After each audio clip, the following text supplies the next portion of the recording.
This is the Fantasy Football Unlimited podcast with your host, Kevin Murray. Welcome to the Fantasy Football Unlimited podcast. On this episode, it's my pleasure to welcome the co-founder of Front Yard Fantasy and the host of the Fantasy Football Game Show, Simon Groeneveld. Welcome to the podcast, my friend. Dr. KJM, thank you so much for having me. It is an absolute pleasure to come on and hang out with you today.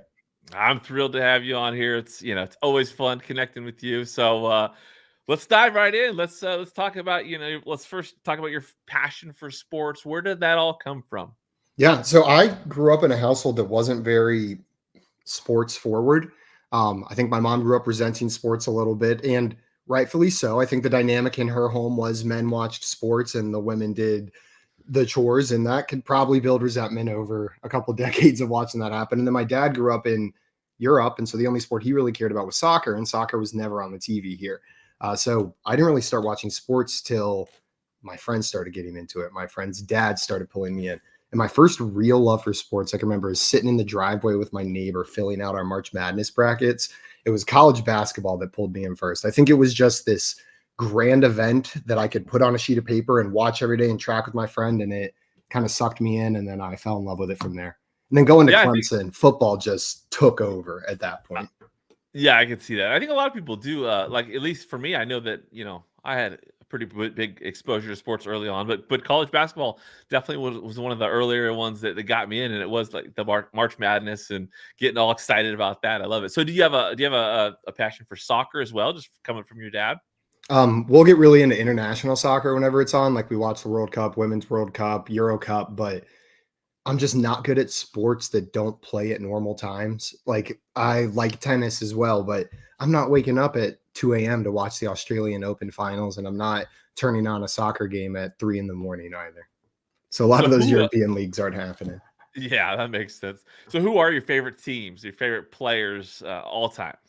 Favorite teams, Clemson is number one.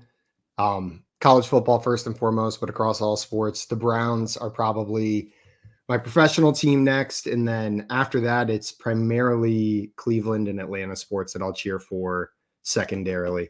But Clemson and the Browns are where a lot of that love lies. Favorite athletes, man, Darren Waller, that smile just charms the socks off of me.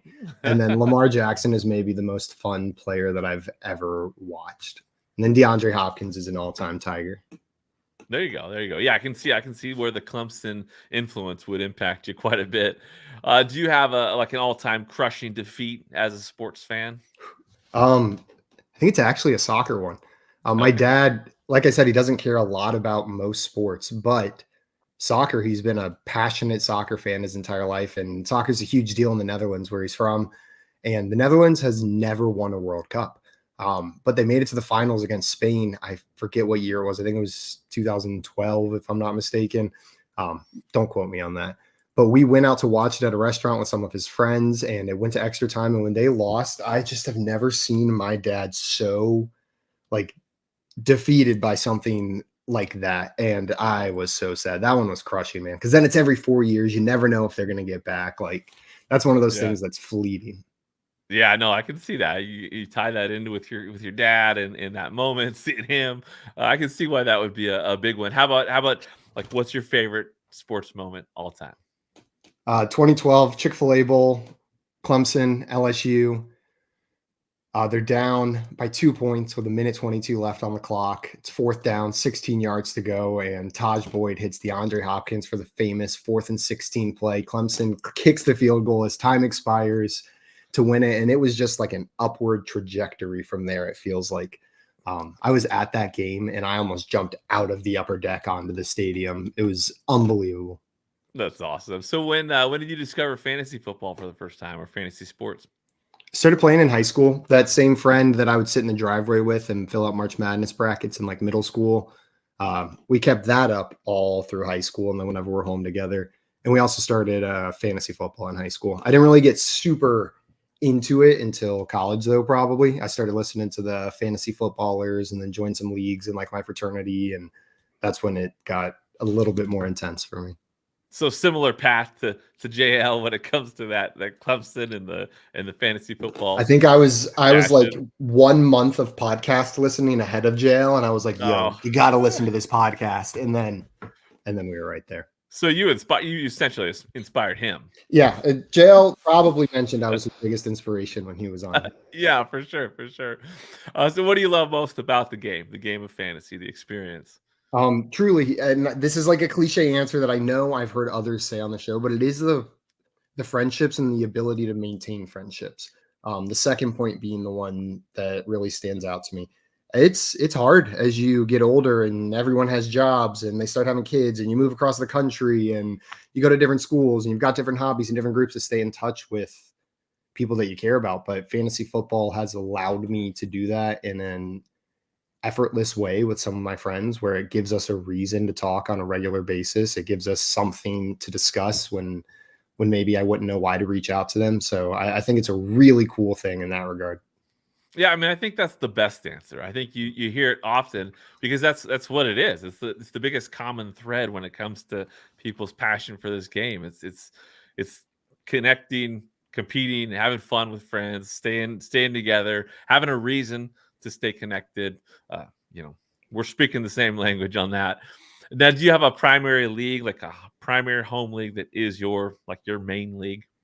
Um, I've got a home league that I've been in the longest. That's like my longest standing redraft league with that neighbor that I talked about, his younger brothers, and then a bunch of high school friends that I just can't seem to freaking win. Ever. It's like a continuous second place kind of thing in that league. And then I've got two main dynasty leagues with mostly friends from college and friends of friends from college that I love. I love it. Now, do you do live drafts? Have you done live drafts in the past? I've done only one live draft in recent memory, and it was 5 years ago. But man, was it fun! It's been a minute though. Yeah, it's special. You got to get out to one of the Scott Fishbowl I lives. know. I get this FOMO next year. every year just watching what you guys are doing. Yeah, those are great. Those are great for sure. What's when it comes to playing fantasy? Who's your biggest rivalry? Probably JL. We are in so many leagues together that it just feels like every week I'm playing him in at least one league. That's not always the case, but we also talk the most about it. We probably have the most conflict about fantasy football as I do with anybody else. So it's got to be him. And there's an element of it can't be someone you hate. It's got to be someone you love that that your rivalries with. Yeah, because you can talk the most trash with the people that you love, but you totally just missed an opportunity to troll your biggest rival because he said to me last week, hey, it's Simon, he's my biggest rival. In an instant, you should have essentially just said, yeah, it's someone, totally someone else. Oh, It's yeah, Tim. JL, It's definitely Tim. yeah. It's not JL. I mean, I don't do I am I even in his leagues? I don't know. No, but let me tell you, Tim, he was best friends with JL and I in college. That's how we met him. He was my freshman year roommate, and he's in a bunch of leagues with us. And he comes on our show. He was coming on every Friday previously. He's there all the time. That dude plays fantasy football like nobody I've ever seen in my life. He does things, and you're like, "What are you doing? How does that work? What are you talking about?" And then it does, and then it works, and then he beats JL and I in back-to-back weeks, and we're left sitting there like, why did we do anything like we were trying to actually accomplish something? I think every league has a Tim. You know what I mean? Like I Chaos got element.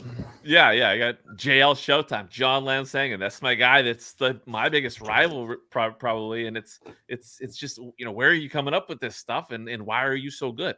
This is supposed to be a lucky game where the ball bounces different ways, but you consistently always win. So yeah, I don't like that.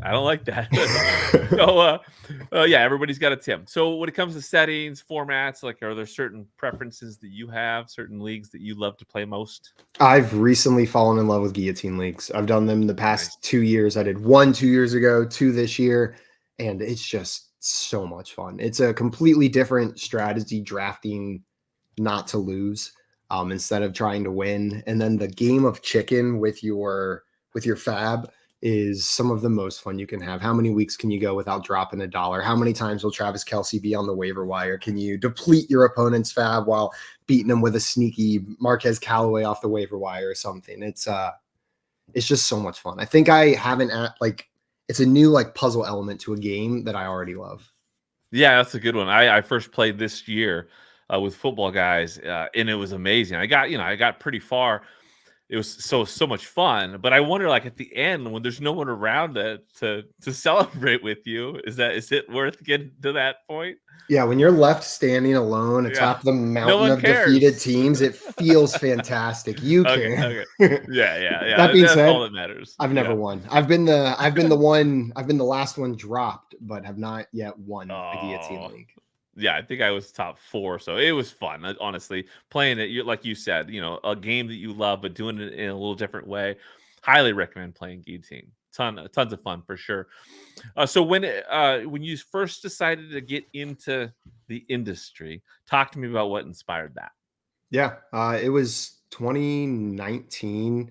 I know Jail and I were both looking for our next career move. I had been considering other options. I'd been looking at the Peace Corps. I was unhappy in the job I was in, and Jail and I had been for years just bouncing ideas off each other. And more recently, he had gotten a little bit more serious in putting actual code behind some of the ideas we had come up with. And we said, Jail decided he was going to go for it and said, if you want to take this opportunity and jump with me, let's try it. And so we decided to jump into the industry, hoping to create product. For those of you who have watched this from the beginning, you probably remember some of the trade negotiation stuff that we were trying to do at the beginning, create trade negotiation tools.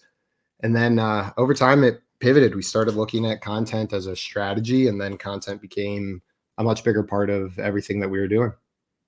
And then, yeah, at one point you had to pivot towards the game show aspect of things. Talk to me about that, making that decision to go that direction. Yeah. While we were building product, I'd been doing a lot of reading on like content marketing and becoming like an expert in an area, and thought, okay, maybe we should try this out. Little did I know what it would end up becoming, but we decided to start trying to write articles. It took me 6 months to try to write a single article, and so we scrapped that idea. We then started trying podcasts, and the podcast would take us 2 weeks to edit, and we wouldn't get it out, and we were hitting all these barriers, self-inflicted. So we just decided one day, let's do it every day, and let's do it live. We'll get the reps in. It'll force us not to edit it, force us not to try to make it better than we're capable of doing right now. And we made that transition to a live daily game show. And then over time, the team grew and we started having daily guests. At first, it was like a guest every other week. It was mainly just me, Josh, and John Luke. But over time, we started getting guests more often, and then eventually daily for a couple of years there.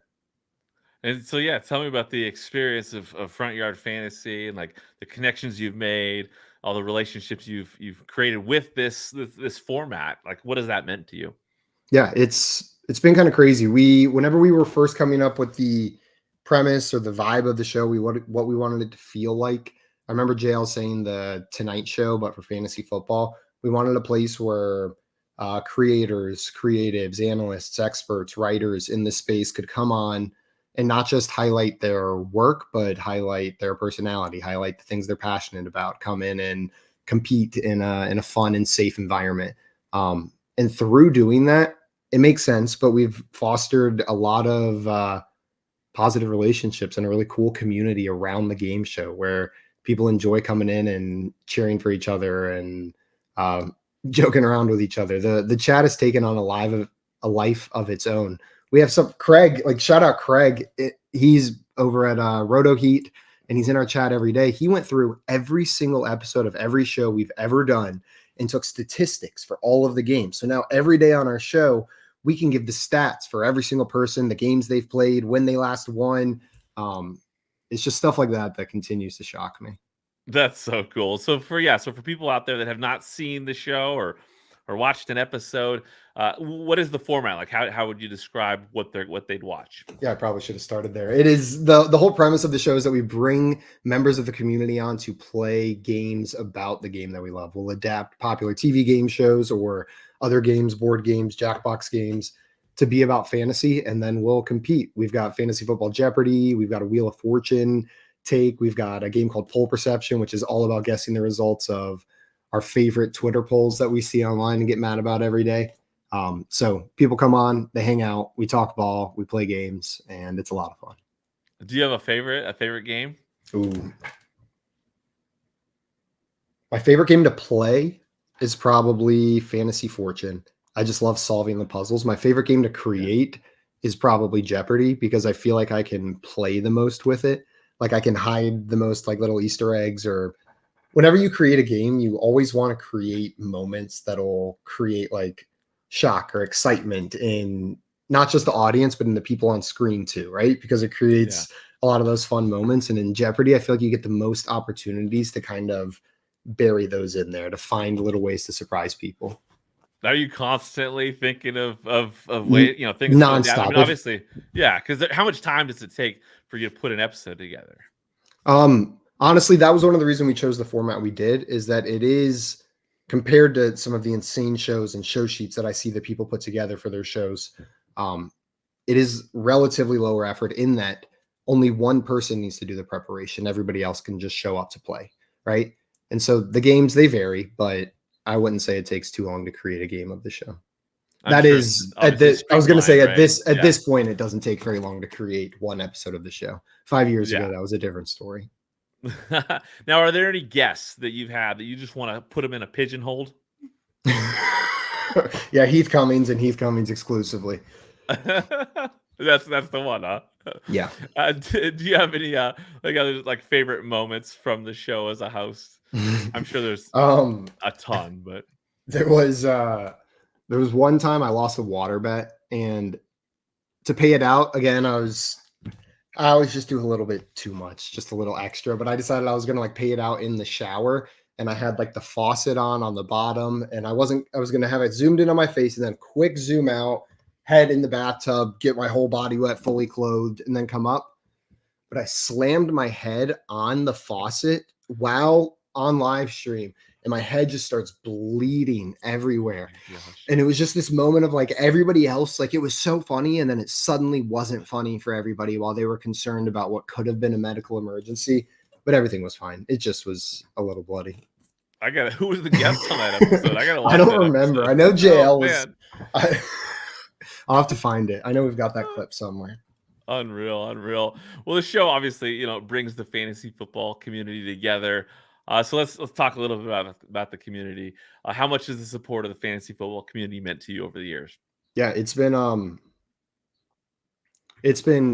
And in the way we came into the industry, FSGA was my first introduction into the industry, going to an FSGA event with John Luke. And so there's kind of multiple communities here. That community there was very welcoming and encouraging, and kind of gave me the motivation and boost I needed to say, I can do this. Let's go for it. Let's jump in and make this happen. And then the content community, the people that I've met here, I mean, truly, some of my best friends I've met through this. Jay and Joey, I talk to on a daily basis, and I met them through the fantasy football community. I talk to more you guys than I do people that I grew up with on a daily basis.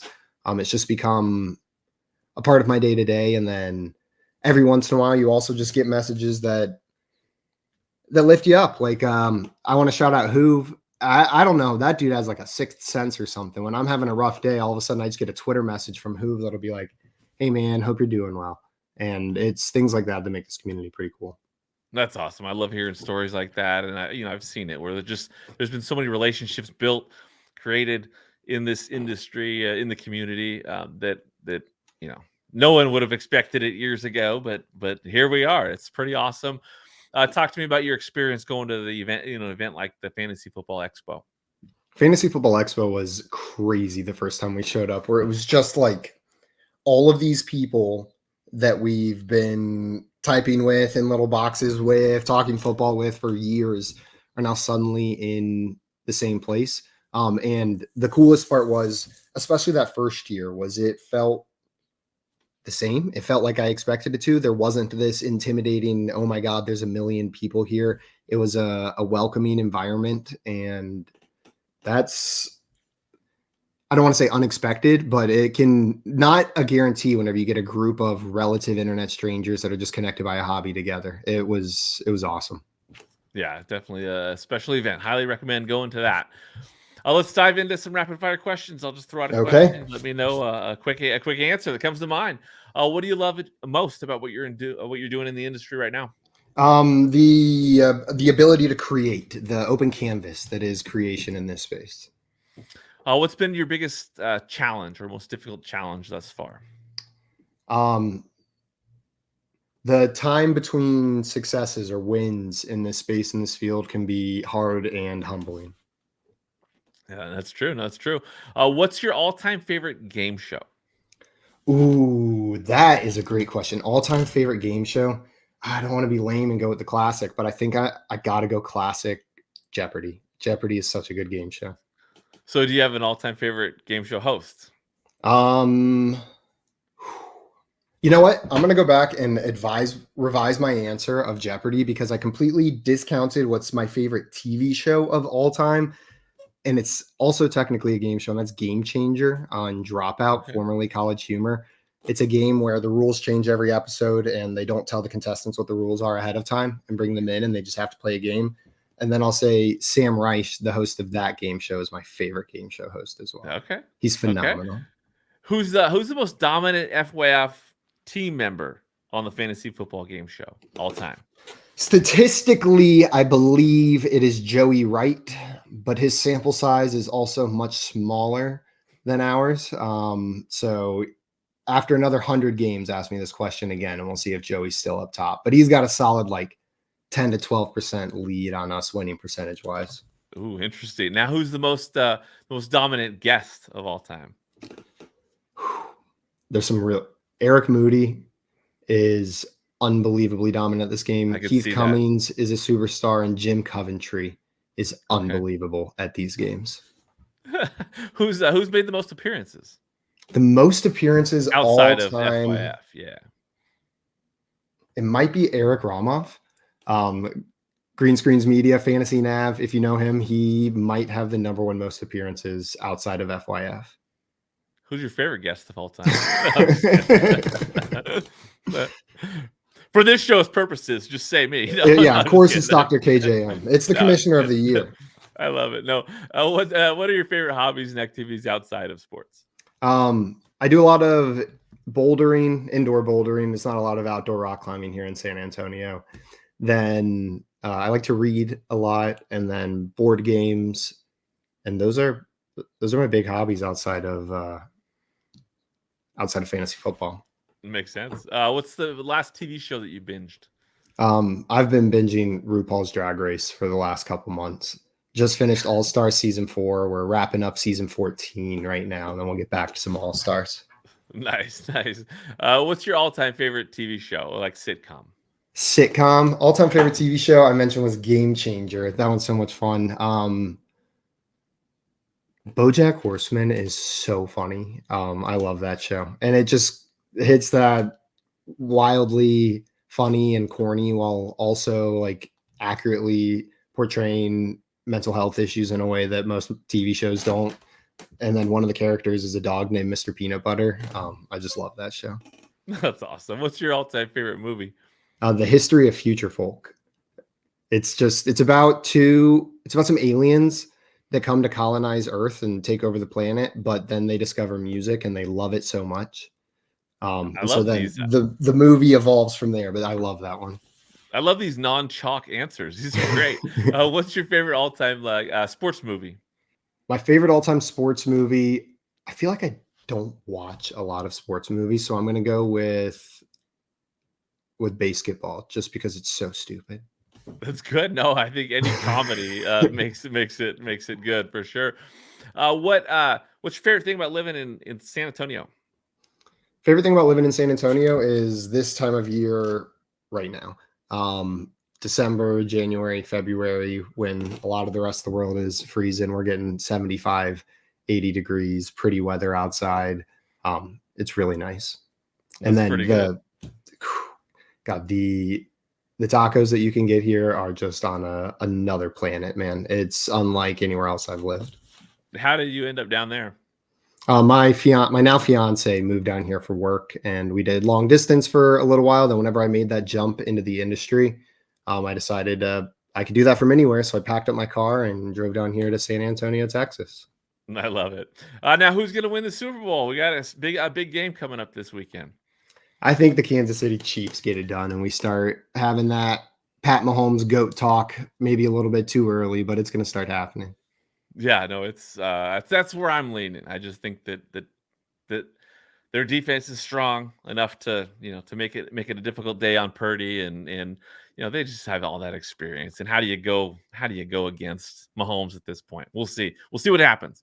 And I'm done cheering against Patrick Mahomes. Know what I mean? I feel like towards the end of Brady's career, like I kind of fell for the "we hate Tom Brady" game, but that makes it so much less fun to watch these people that are literally like historical athletes.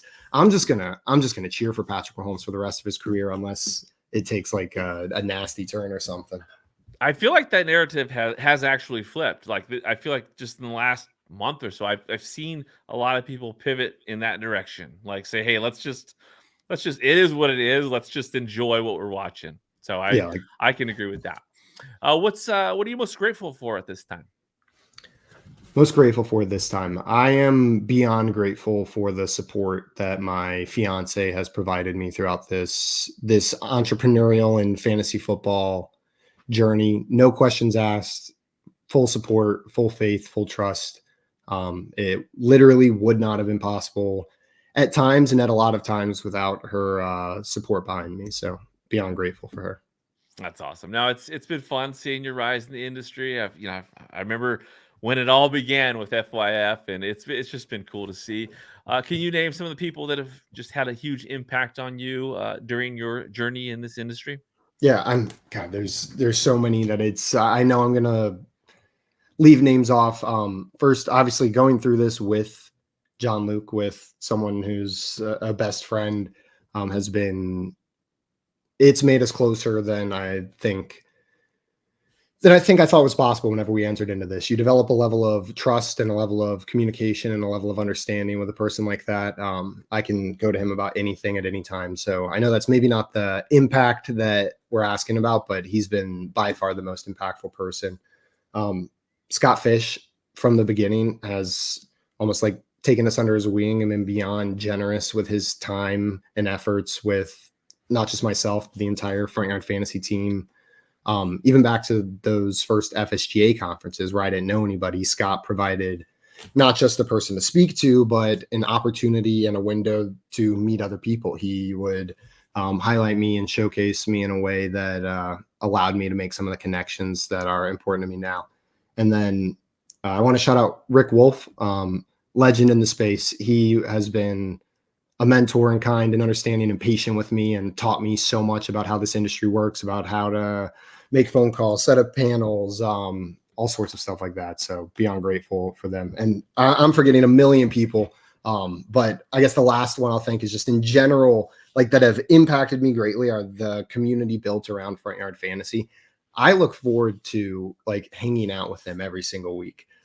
Every single week of the chat, I get excited. Whenever I see the names pop up, there's like genuine joy to the point where if I'm having a bad day going into the show, out of like 500 shows, I can count the number of times on one hand that I left the show in a bad mood. It's got that kind of impact. Yeah, probably the show where you bonked your head, right? No, I didn't remember that happening. So it was all good. We were good. Yeah. I love it. Now, obviously, you've experienced a lot over the last few years when it comes to, creating a niche and creating your presence in this industry. What advice do you have for people that are looking to dive in and get more involved in content creation and in the fantasy football industry? Yeah. Don't be afraid of repetition and unperfect repetition. You're not going to be good at what you do whenever you start. Just before this, just to remind myself a little bit, as we were talking about, like, how long have we been doing this? When did we start?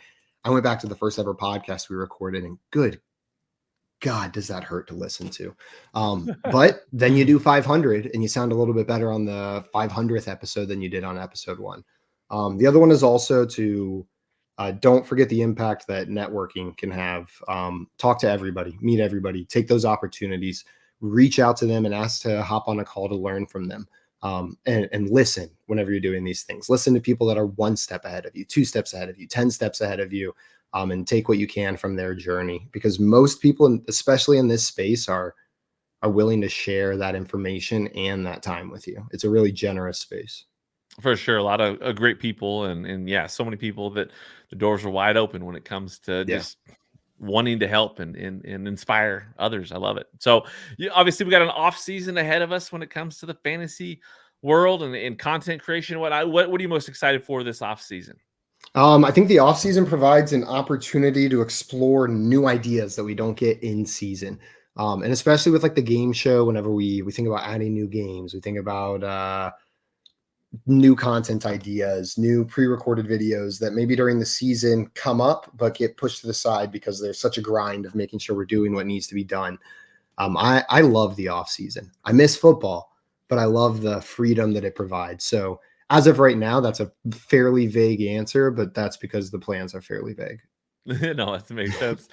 So does the fantasy football game show, does that continue weekly throughout the off season? Absolutely. That'll continue weekly on Thursday. If any of that changes, you'll find it on our Twitter at Front Yard FYF, but we'll make sure to let everybody know of any upcoming changes. That's awesome. Now, Simon, is there anything we haven't covered before we close things out here? I don't think there's anything we're missing. Go watch the History of Future Folk and go watch Game Changer, because talking about it gave me my plans for after this episode. That's awesome. Tell the listeners where they can find you. You can find me on Twitter at FYF Simon. You can find Front Yard Fantasy on Twitter at Front Yard FYF. If you want a really outdated 2023 draft guide, you can get that at our website at frontyardfantasy.com. But also check out there for updates that are coming up. And then find us on YouTube at Front Yard Fantasy. That's where we're streaming the fantasy football game show every Thursday at 3 p.m. Eastern time. There you go. Follow Simon. Make sure you're watching these shows because, again, it brings the community together. You get to meet a lot of new analysts and kind of see their personalities. Like you said, it's a great way to showcase personality and just having fun on a great format. Highly recommend checking out the Fantasy Football Game Show. And thank you so much for joining me, Simon. It's been an absolute pleasure. I can't wait to see what's next for you guys in 2024. Kevin, thank you so much for having me. And when you go watch an episode, we got a couple with Kevin in there. So go watch some of the old Dr. KJM episodes whenever you're checking them out. They're classics. Really appreciate you having me. Absolutely. Thank you for listening to the Fantasy Football Unlimited podcast. Until next time, be sure to follow and subscribe to all of FFU's social media accounts for daily content.